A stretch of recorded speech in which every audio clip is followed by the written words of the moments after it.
जय श्री राम। आइए आगे सुनते हैं श्रीमद् भागवत कथा में। नारद जी, अब हम तुम्हें इस विषय में एक प्राचीन इतिहास सुनाते हैं। उसके सुनने से ही सब पाप नष्ट हो जाते हैं। पूर्व काल में तुंगभद्रा नदी के तट पर एक अनुपम नगर बसा हुआ था।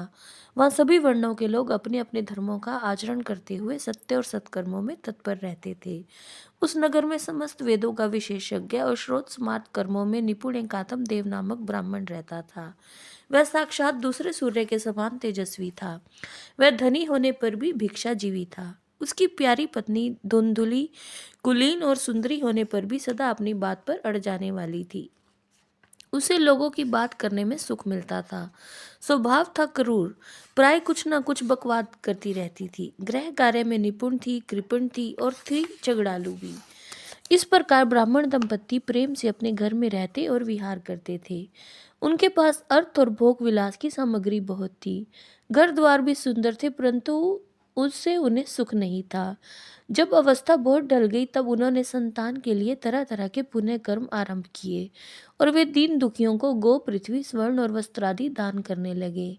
इस प्रकार धर्म मार्ग में उन्होंने अपना आधा धन समाप्त कर दिया। तो भी उन्हें पुत्र या पुत्री किसी का भी मुख देखने को न मिला। इसलिए अब वह ब्राह्मण बहुत ही चिंतातुर रहने लगा। एक दिन वह ब्राह्मण देवता बहुत दुखी होकर घर से निकलकर वन को चल दिया। दोपहर के समय उसे प्यास लगी, इसलिए वह एक तालाब पर आया। संतान के अभाव के दुख ने उसके शरीर को सुखा दिया था, इसलिए थक जाने के कारण जल पीकर वह वहीं बैठ गया।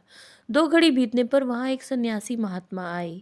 जब ब्राह्मण देवता ने देखा कि वे जल पी चुके हैं, तब वह उनके पास गया और चरणों में नमस्कार करने के बाद सामने खड़े होकर लंबी लंबी सांसें लेने लगा।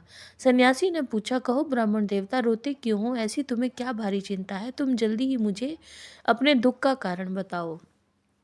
ब्राह्मण ने कहा, महाराज, मैं अपने पूर्वजनों के पापों से संचित दुख का क्या वर्णन करूं। अब मेरे द्वारा दी गई जलांजलि के जल को अपनी चिंता जनित सांस से कुछ गर्म करके पीते हैं।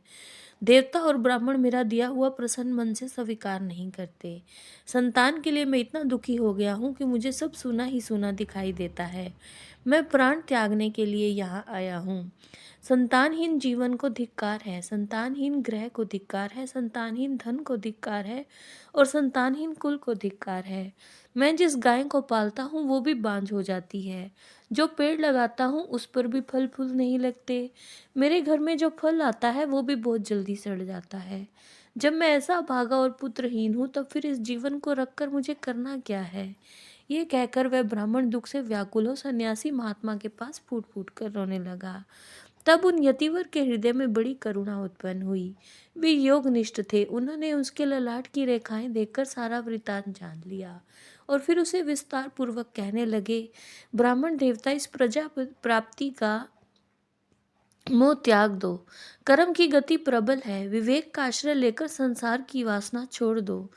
विप्रवर सुनो, मैंने इस समय तुम्हारा प्रारब्ध देखकर निश्चय किया है कि 7 जन्म तक तुम्हारे कोई भी संतान किसी प्रकार नहीं हो सकती। पूर्व काल में राजा सगर और अंक को संतान के कारण दुख भोगना पड़ा था।